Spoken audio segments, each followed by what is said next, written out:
Welcome to Donmar TV News Channel. Ayan, Just in, dinagdag na naman Davao City Representative si Ungab at saka si Cavite Representative Abraham Tolentino as new Deputy Speaker. The number of Deputy Speaker under the leadership of House Speaker Lord Alan Velasco has now ballooned to 32.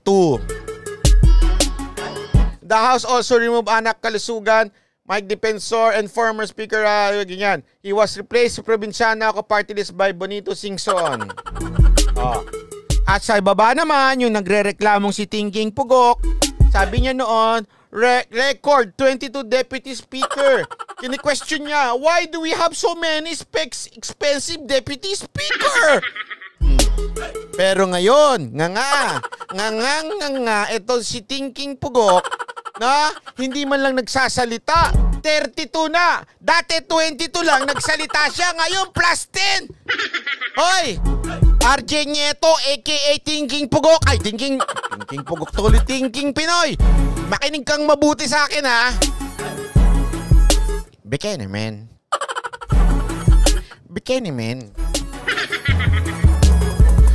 Makinig ka, RJ Nieto. Makinig ka sa akin. Ha? Listen to me. Listen. Ano te? Nganga ka na lang? Tahimik ka na lang? Akala ko ba gagalit ka kasi adami speaker si Cayetano? So para mo na rin sinasabing totoo yung mga chismis sa'yo na galit ka kay Cayetano dahil hindi ka napagbigyan noon. Tanong ko lang naman. Hindi ko sinasabi.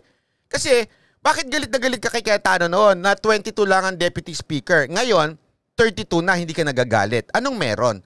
Bakit ka galit kay Speaker, Cayetano noon, kay Velasco hindi? Bikini man.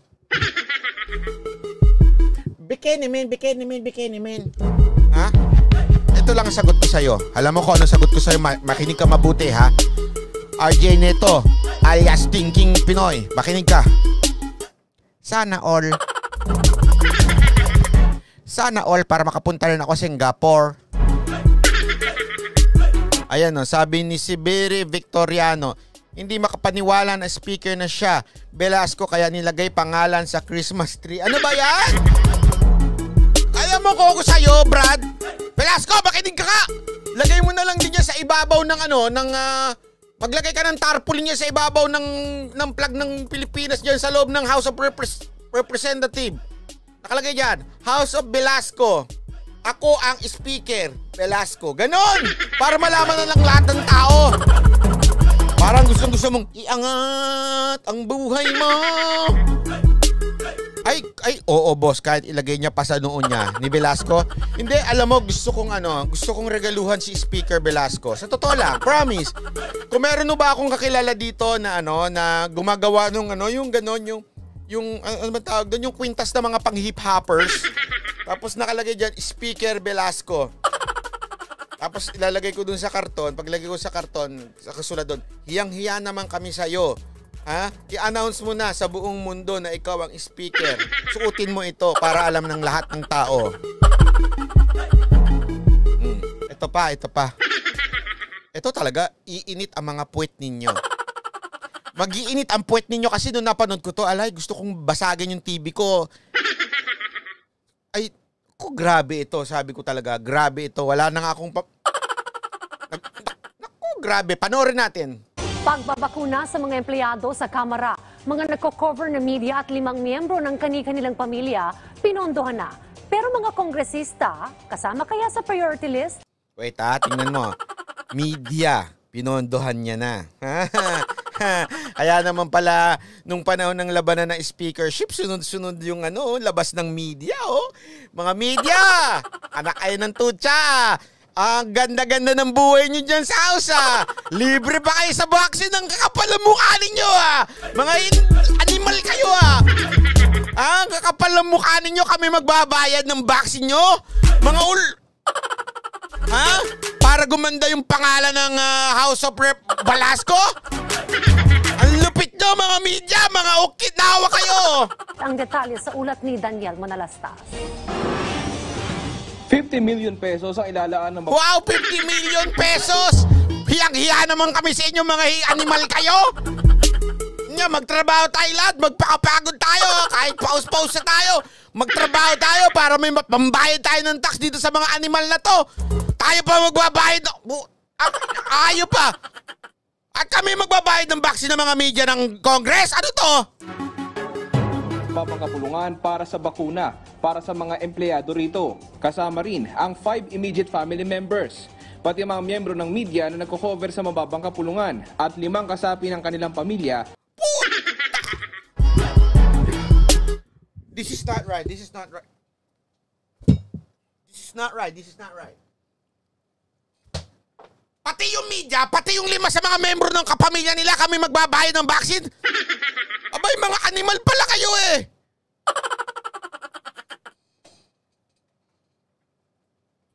Kaya pala tuwan-tuwa kayo kay Velasco eh. Pati yung pamilya nyo kami magbabayad. Ay kasama rin, sabi ni House Speaker Lord Alan Velasco, para ito sa panunumbalik ng normalcy sa mababang kapulungan. Tanong lang ngayon, kasama ba rito ang mga kongresista? Ang members of the House, hindi muna. Oh, hindi muna!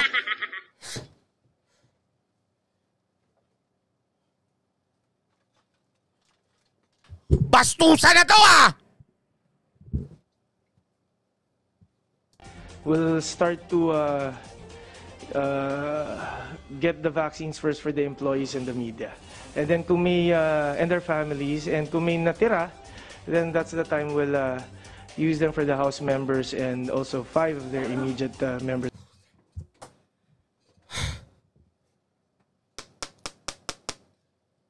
Isipin mo, 5 sa media, mali. Media, ha? Tayo magtuturok, tayo magbabayad ng tuturok nila. Tapos, 5 sa membro nila, tayo pa rin na magbabayad. Okay? Tapos, yung mga congressman, tayo na magbabayad, pati sa 5 sa pamilya nila. Ang tanong, yung mga kabit ng mga congressman, kami rin ba magbabayad nun? Eh, paano kunwari, anak lang niya doon sa first family niya, 2, o kaya 1. So, yung 2, naku, anak ng tutsa. Kapal na mukha ninyo. O, diba, galit na galit si Tingking Pinoy dahil kaso ang gastos daw nung 22 deputy speaker ni Cayetano.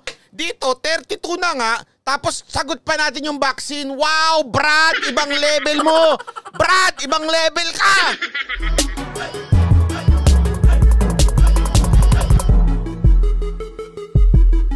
Pag yan hindi pa kayo nagagalit, magtiyaga kayo magtrabaho. Okay? Ito lang masasabi ko sa inyo. Every time na nagtatrabaho kayo at napapagod kayo sa trabaho ninyo, sabihin nyo sa sarili nyo, kailangan ko magtrabaho para makapagbayad ako ng tax at mapabaksin natin ng mga media ng kamara, pati yung kanilang mga kongresista, pati yung kanilang 5 kapamilya. Ha? O, ano? Tuwan-tuwa kayo, Velasco? Ano? Ha? Kayong mga ano dyan, banat kayo ng banat nun. Oh. Ito sa inyo, paya kayo. Of the family.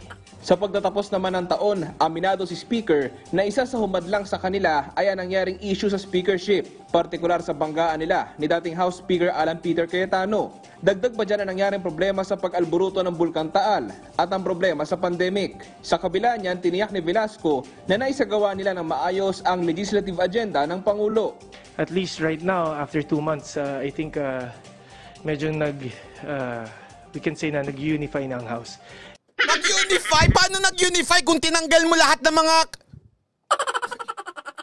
bolero nito? Ano nag-unify doon? Sige nga, explain mo nga sa akin. Tanggalin mo si Defensor. Hindi naman kapartido ni Cayetano yan si Defensor Ay, tanggalin mo pa yung si... Naku. Unify? Kapaka-luko-luko nito? And we're sailing in the right path. Sabi naman ni House Majority Leader Martin Romualdez, ilang sakripisyo ang kanilang ginawa para maging prioridad ang bakuna. So we are very confident that we shall achieve all our goals. Just be patient with all of us because as you know, times are very difficult. The economy is struggling and suffering. Alam mo na nga, the economy is struggling tapos kayo pa uunahin. Ang lupit nyo mga Brad. Lupit nyo. Ang lulupit nyo. Ito lang masasabi ko sa inyo, ang lupit nyo. At dito kayo magtataka, walang bumabanat na dilaw. Walang bumabanat na media. Siguro nung panahon ni Cayetano to, sigurado ako araw-arawin to. Bakit kaya walang bumabanat na media? Kami madilibre. Buong pamilya namin libreng vaccine eh. Ba't tayong babanatan yan? Sira ba ulo mo? Bakit yung mga dilawan? Ba't tayong babanatan yan? Yung mga dilawan namin kakampi, naging deputy speaker, sira ba ulo mo? Sira talaga ulo ko. Sa naman si Romualdez na sa susunod na taon ay tiyak na makakabawi na ang bansa at makakamit ang iba pa nilang layunin ng mas maayos. Daniel Manalastas para sa Bayan. Ang lupit, ang lupit. Woo! Kung sino pa yung mayayaman, sabi nga ni Emar Tolentino, sila pa ang mauuna.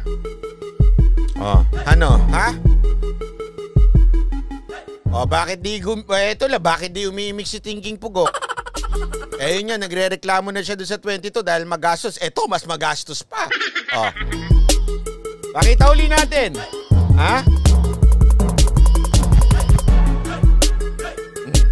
Ayan nilagyan niya pa Magkano yan Why do we have to spend many expenses for the deputy speaker? Gagalit siya pero dito wala siyang kaibik-imik. Ano natin? Napaka-fake news mo kasi, Brad. Pakisabi na nga, pakibulabog nga ito si Tingking Pugok na malaman niya na yung pinaggagawa niya wala nang naluloko sa kanya. Alam mo sa akin ito ito, hindi ko ginawa ito Sa kanya, kinot-quote lang niya. Ito, hindi ko ginawa. Mismong sa bibig, mismong sa bibig ng amo niyang si Velasco, sinabi ang media at 5. At pinatira, may 5 pa rin yung mga kongresista. Wow! Ibang level ka, Brad! Ibang level! Kataas-taasan ka na! Ang taas mo, Brad! Ang taas mo, hindi ka namin ma-reach!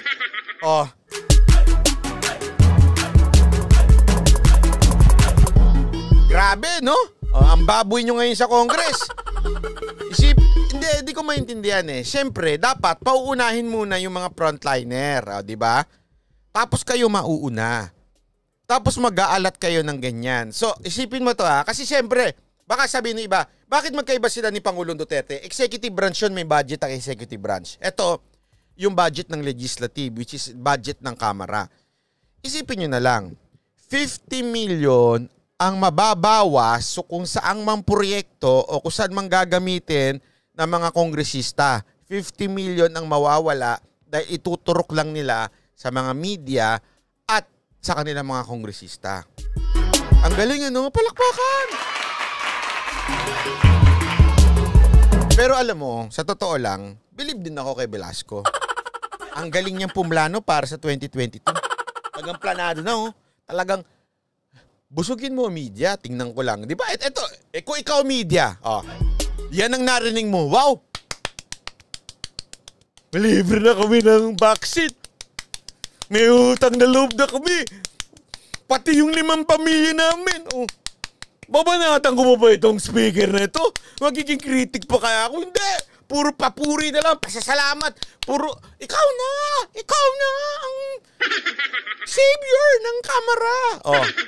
Ang galing ni Velasco, di ba? Panalo na siya for 2022. Lahat ng kagandaan ng Kamara, shoot sa banga ng mga media. Wala nang, isipin nyo, wala nang, ikaw nga naman media bigyan ka ng vaccine. Sagot na kita. Sagot ka na ng Kamara. Pati yung 5 kapamilya mo. Sa tingin mo, magsasalita ka pa laban doon sa speaker nyo? Dins na, Brad.